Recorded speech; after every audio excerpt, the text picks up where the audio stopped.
everyone, I'm Jennifer Belanger, Community Sales Manager for Laban Homes, and today I'm here with a good friend of mine, Vicki Skinner with Practically Organized. Hey Vicki. Hey, how's it going? Good. So today's guys, we are actually going to be talking about everything you need to know about moving. Vicki is actually a professional organizer and here to give us some tips. Yeah, so Vicki, how did you get into this and what is Practically Organized? Practically Organized is a Central Alberta-based professional organizer, and professional organizers deal with anything from time management to helping you move and everything in between. There's so many things in life that need a little bit of organizing. So I come in and help people get their stuff together. And can you give us a little bit of your background on how you kind of got so good at this? Yeah, it all really started, I lived overseas for years, and I moved 7 times in 7 years. And Wow. when you do that, you kind of become very organized because you're unpacking and packing and unpacking and packing, and everything starts to get really kind of set in a very organized way. So that's kind of where it all began. Well, and you did this with children as well. Yes, I had So you small moved children. with family. Yes. Wow. Yeah, and pets, and That's the like, big move overseas, right? Wow, that's like a word. Yeah. Yeah. So can you start us off with what are some of the best tips for starting to prepare for a move? Yeah, of course I'm going to say it's all in the organizing, because it really is. Yeah. But being organized and making sure that you start planning ahead. If you know that you're putting your house on the market or building a home, as I mean you do with Laban, you know that it takes time before you get in there. So start decluttering, start downsizing, prepare even a year in advance. Just go room by room and slowly make your way through. So then when you do move, you don't have as much stuff to pack. Mm-hmm. You save money by not having all of those things, packing, unpacking, to moving move it, and all the rest, and save your back for sure if you can get everything downsized before you start. Yeah. And another tip is if you have a book or a binder or something, make notes. Like as you start to think of something, I always have a book with me, even here right now, because if I think of something, I want to write it down and be ready to utilize that when the time comes. And make sure you don't miss any of the little details. Exactly, because it's all little details when you're moving. Yeah, it's the littlest things that are going to cause the stress. Yes, yes, Okay. definitely. So how do you decide what to keep and what to give away? One question, what do I need? That's really it. It's a question to ask yourself anytime you're going into a space and starting to declutter and downsize. Ask, what do I need? Do I need this? If it's something you want, that's fine. There's nothing wrong with having wants, but all those wants have to have a place for them to be. Mm-hmm. So when you walk into a space and you're not quite sure, just ask, what do I need? And these are the things I keep. Everything else can be sold or donated or trash.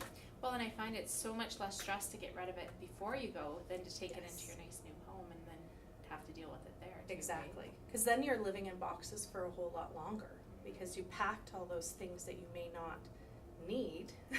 and you have to find a home for them on the other end. And in a nice new space, you really don't want to have all that.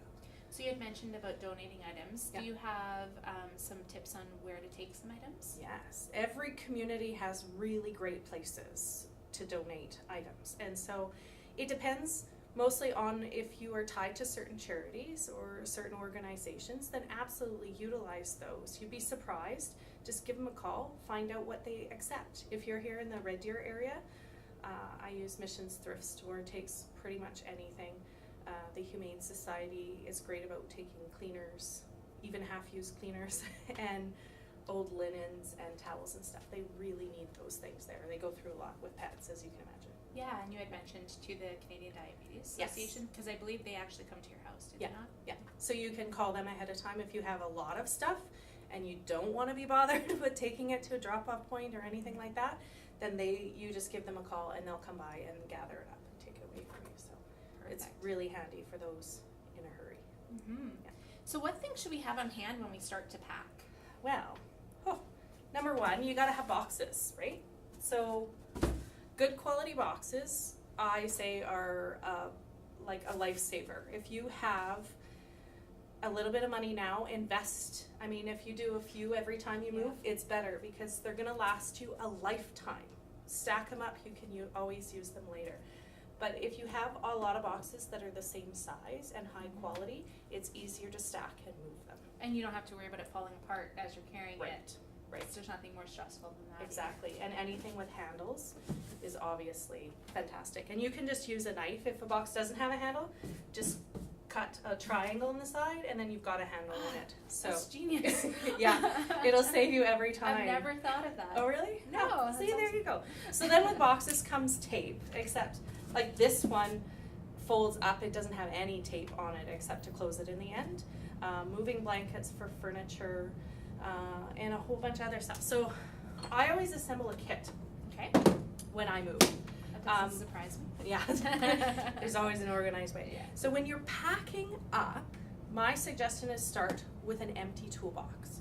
And then as you start disassembling things, taking things down, start to put it away in this toolbox. Not back in your tool chest or wherever you got the tools from to start with, but start putting it away in this. That So way. things like screws and Yep. pieces. So in here, like I always have Sharpie, that sort of stuff, but if you used a hammer or you used a screwdriver, whatever you use to disassemble something, put these things right back in here, carry it around with you everywhere. You'll use it room by room by room when you're packing and room by room when you're unpacking.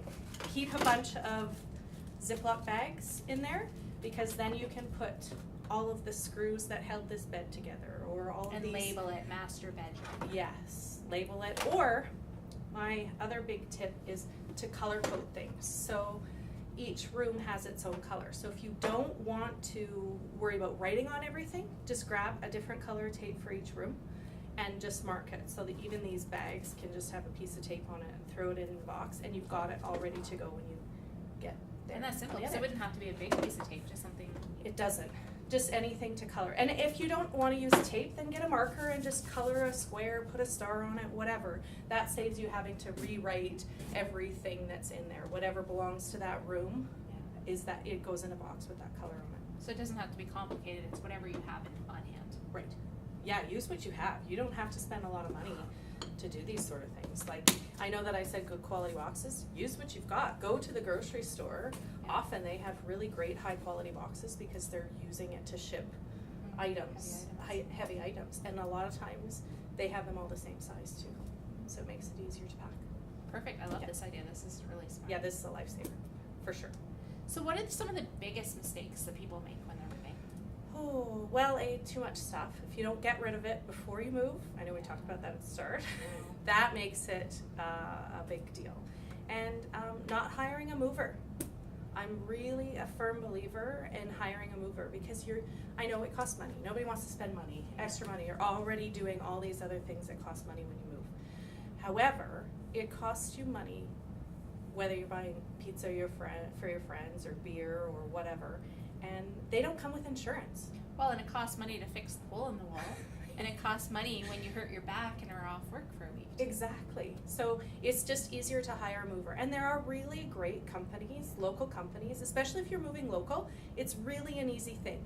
They don't need to come in and pack it all. Like when I did an international move, they came in and they packed everything and labeled every box and wrapped everything because it was being shipped in a container. Yeah. If you're just doing a local move, you can have everything boxed and packed and ready to go, and then they're not taking a bunch of time. They can just do the big heavy lifting. Mm-hmm. They can move your furniture, and then it's insured that if something gets broken or something scratched, then it's insured, and that's peace of mind, and that takes the stress off. And then nobody's hurting themselves because I know they have the proper equipment. I know my dad can lift a bunch of stuff, but it's better to have the proper equipment to do it. Like if you've ever watched movers come in, they just strap on some stuff and like even a fridge or a freezer, they lift it with ease because it's their job. That's what professionals are for. Well, and my thing with it too is it gives you time.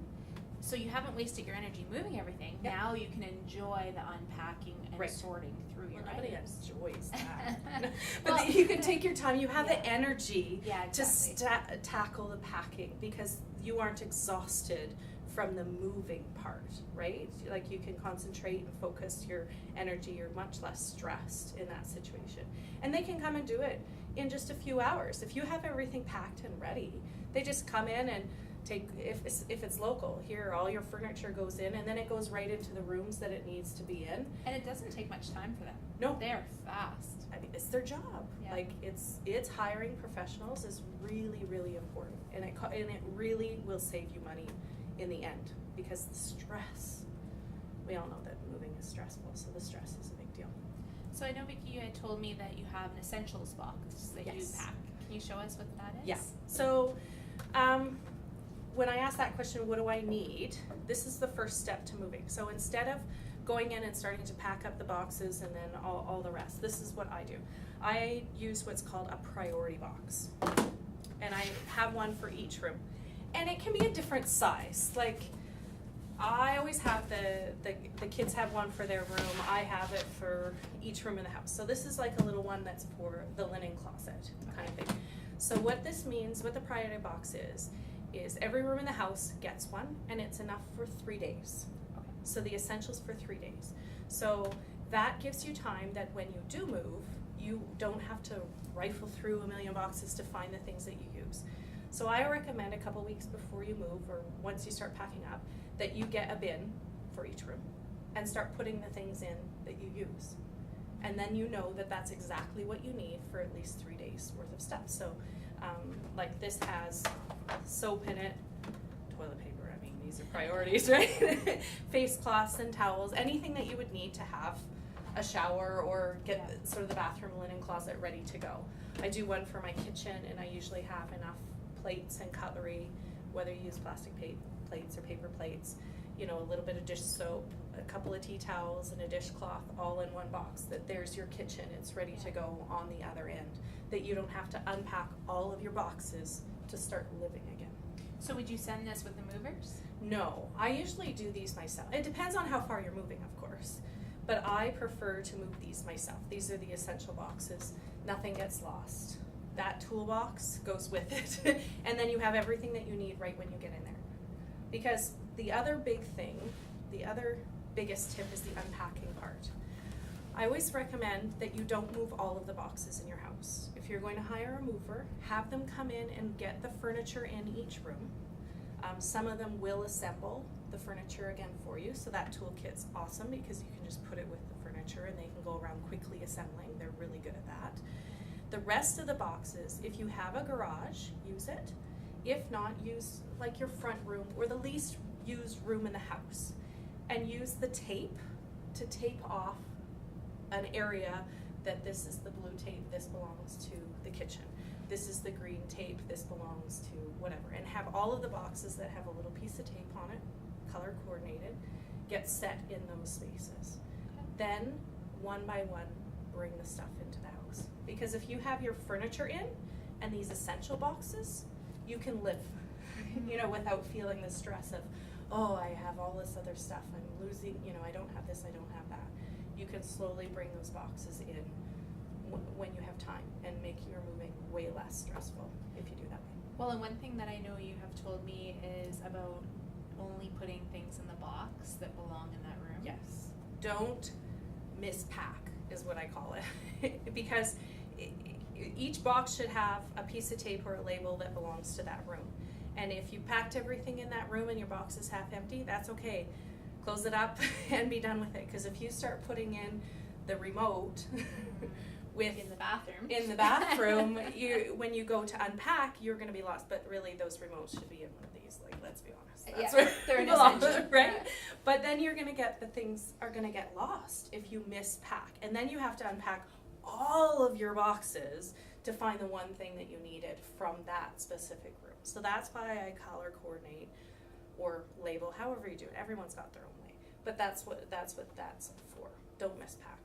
It's a big deal. Perfect. Well, Yeah. I think we covered tons of tips. That's pretty exciting. Yeah. So if you want to actually hire Vicki or see what she does, go to Practically Organized on Facebook. It's great. She does some amazing things and has some great tips. I've been using Vicki for years, so pretty exciting. Yes. And thank you so much for coming. Thank you. I'm pretty, I learned a ton. I Yeah. feel like I need to move. I could talk for hours about this, but I won't. But yeah, give me a shout or find me on Facebook, and I'd love to help you. Yeah, and we'll put all Vicki's links below. Yeah. and Laybon's as well. Thank you for tuning in. Thank you.